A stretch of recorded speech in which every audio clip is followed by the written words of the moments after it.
once a person has decided to invest in a property and they're putting it back out into the rental market, what are some of the things they need to look out for? What are some of the biggest pitfalls?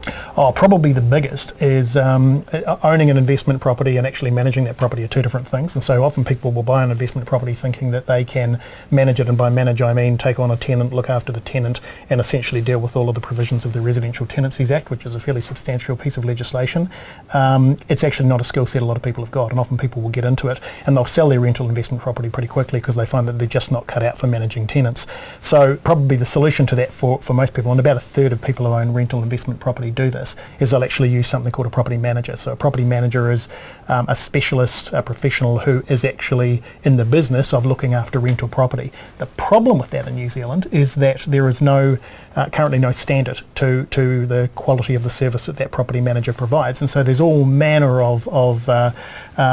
standards from horror stories right through to very, very good property managers. And so one of the things that the Property Institute is involved in doing at the moment is actually raising the standards of that industry. We've partnered with an organisation called the Independent Property Managers Association, who already adhere to some of these standards, and basically what we've done is we've gone to the industry, we've gone to the government, and we've said we're going to lift the standards. We're going to make sure that that these people are operating to a code of ethics, that they're operating to certain standards, that they're doing ongoing professional development to make sure they're continually being educated and keeping up with the legislation, and that if they do something wrong, that there's actually a process in place for dealing with that and actually taking some action against them. And so what that will do quite quickly is it will raise the standard, and it will mean that we'll be able to identify people who actually don't adhere to those standards and hopefully get rid of some of the cowboys in the industry.